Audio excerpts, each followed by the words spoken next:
My name is Anna, and I am 33 years old. I work as a nurse in a hospital helping the sick. My job requires long hours, both during the day and sometimes at night. Despite the demanding schedule, I love my work because I enjoy helping others. Until last year, I was single, without a boyfriend, and living alone. My days were filled with work, leaving me exhausted. After my shifts, I often visited my mother, who lives in a small village. She is elderly, and I liked helping her. My life was quiet and straightforward.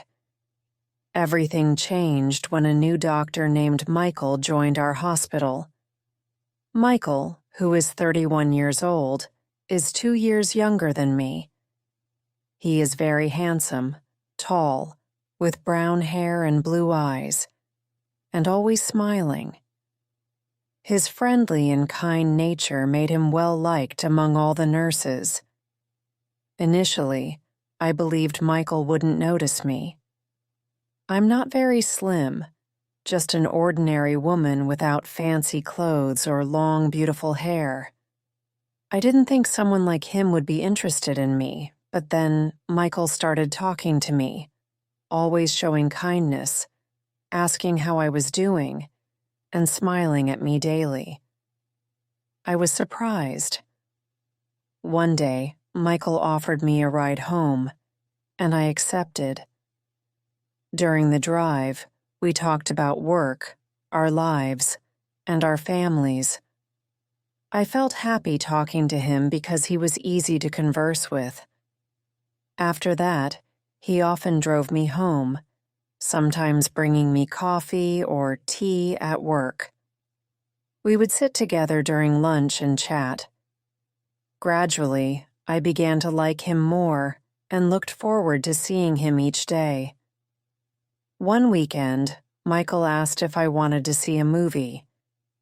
We both had the day off, so I agreed. After the movie, we went for a walk and talked for hours.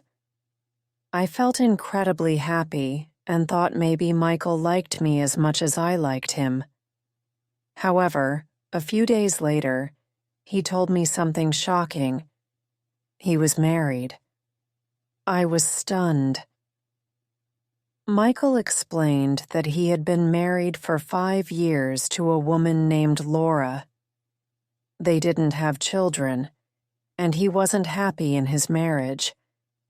He said they lacked common interests and didn't spend much time together. Michael told me he enjoyed spending time with me because I made him happy and comfortable. I felt conflicted and didn't know what to do. Although I liked Michael, I didn't want to cause problems. A few days later, I saw him at a supermarket with his wife Laura. She was tall, elegant, and looked like a model, dressed in expensive clothes.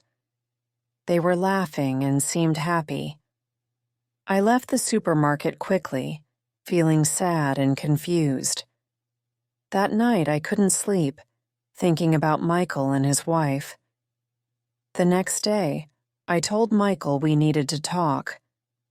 I asked why he was spending time with me if he seemed happy with Laura.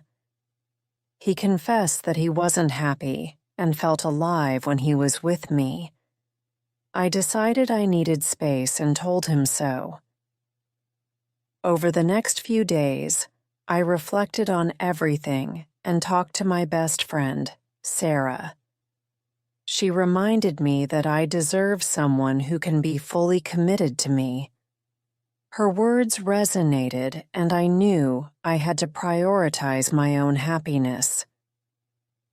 A week later, Michael asked to meet. We met at a park, and I told him how I felt. I cared for him, but couldn't be part of such a situation. I told him he needed to decide what he truly wanted and that I couldn't be the other woman. Michael understood, though he was sad. We said goodbye, and I walked home feeling both sad and strong. I knew I had made the right decision, even though it wasn't easy.